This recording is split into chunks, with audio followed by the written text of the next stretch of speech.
Hail my friends. Please check to make sure that you are still subscribed to this channel. People do get unsubscribed every day. And consider please joining my channel membership. You get exclusive videos, exclusive members only live streams, emojis, and more. Join the Doomcock army. We need you, my friends. Thank you and enjoy this video. Greetings, my friends. I am Dictor Van Doomcock, the future ruler of Earth, and I come before you today with a question. Why has there been no Rise of Skywalker toy line? Aside from the fact that the movie stinks, which is so undeniable that even in the distant future, when cockroaches evolve from the radioactive rubble to found a new civilization, and cockroach archaeologists are asked if Rise of Skywalker stinks, they will hold their noses and make retching sounds despite the fact that they eat poop. Think about it. The question still remains.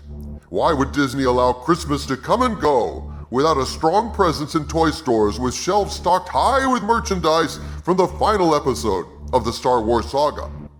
After all, it is not box office receipts that made George Lucas his vast fortune. By all accounts, it was one brilliant decision by Lucas that financed his global empire. George Lucas retained the merchandising rights when he contracted with 20th Century Fox to release Star Wars. At that time, Fox had no idea that Star Wars would be a marketing juggernaut unlike any the world had seen up to that point. It was a maneuver that allowed Lucas to finance his own films, create his own production company, ILM, Skywalker Ranch. It was a decision that changed the world in terms of how Hollywood generates profits. So why is it that this time around, the Star Wars movie franchise took its final bow without a flood of toys in every store across the globe? My friends, I am informed there are 4 key reasons for this shortage of Star Wars toys. 4 reasons why mighty Disney experienced no joy in Toyville this past Christmas. As always, this is information conveyed to me by my sources that I cannot independently verify, so take this with a grain of salt. But this is what I've been told. The first reason there's no toy line: lack of access for the toy companies. Toy company access to the Rise of Skywalker was very limited.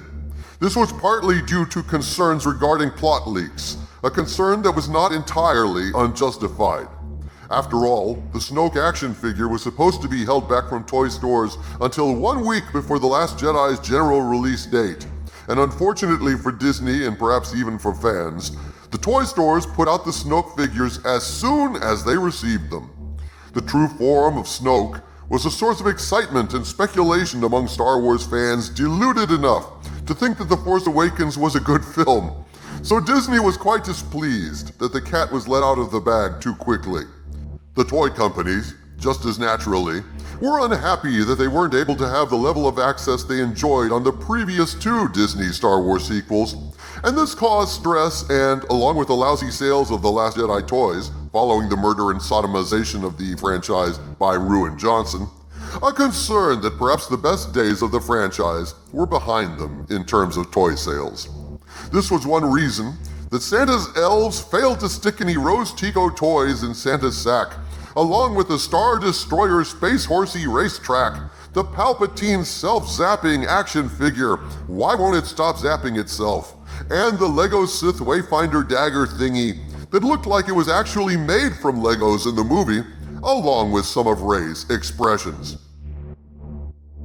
But here's another reason. Reason 2? Everything kept changing constantly.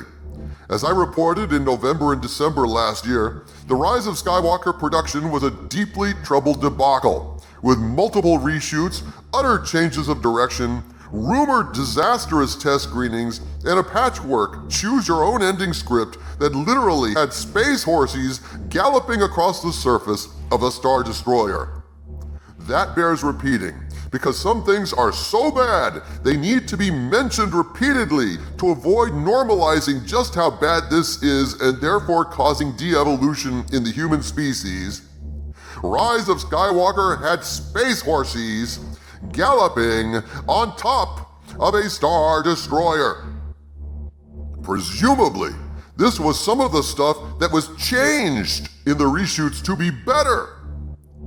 Is it any wonder I have to wear this helmet to keep my head from exploding? So why don't we have a Star Destroyer Space Horsey racing set with Finn and Rose Tico figures, along with a new chick what brought the Horsies in the first place, but had so little screen time or personality that I probably couldn't distinguish her in a lineup consisting of her and a variety of potted plants. Because the toy companies literally could not keep up with all the changes Abrams and Kennedy were making in their desperate bid to stop the rise of Skywalker from sucking, spoiler, they didn't, and it did. Toy companies would start developing concepts for toys to be produced. Then they would be informed that, oh no, we've decided to cut Matt Smith out. Now we've got Emperor Palpatine back from the dead. Oh, right, no, that character is now this character. Oh, that scene doesn't happen anymore. It's been replaced by this scene. Did you know they fly now? Well, they fly now. And so, at a certain point, after resources were wasted and after a bunch of false starts and resets, the toy companies, like Roberto Duran in his famous bout, said, no mas. But what other factors contributed to ensure that this last Christmas, Hanukkah Harry gave all the good little boys and girls dreidels instead of Rose Tico, and none of the kids noticed? The third reason, under Disney, the toy sales have sucked. The internet was rife with photos from Walmart and Target this past Christmas of shrunken Star Wars toy sections reduced into narrow columns of leftover Last Jedi toys, lightsabers, and broken dreams. Turns out, The Last Jedi didn't just kill Star Wars movies, it killed Star Wars toys as well, the profit center for the franchise, because retail outlets around the world were reluctant to bring in new Star Wars toys for the rise of Skywalker because they were overstocked on Last Jedi garbage that didn't sell from the last movie, up to their nipples in Rose Tico and Rey figures. And if you don't think that's a nightmare I've had from time to time, you don't know the future ruler of Earth. Want to know what failure looks like? It looks like a bin filled with Rey action figures on $2 clearance. Rumors you can deny. Bins full of Rose Tico are redolent with metaphysical certitude.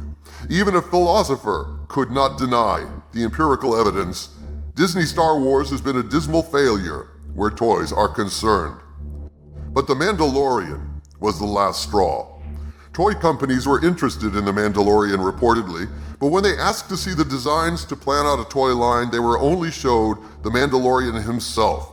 And so they said, yeah, well, that's that, I guess, and decided not to bother.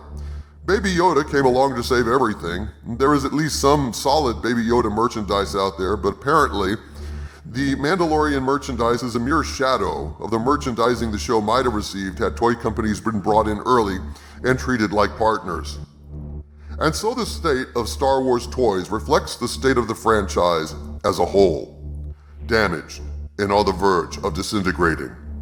It is my hope that my recent rumors prove to be true, that Lucas will return to take over Lucasfilm and put it back on the right track, reconciling with fans and getting back to making Star Wars fun again. But one thing is certain, Lucas knew how to make Star Wars toys. The question is, will Disney learn from him? From the center of the earth, this is Dictor Van Doomcock, bidding you all, my friends, stay angry.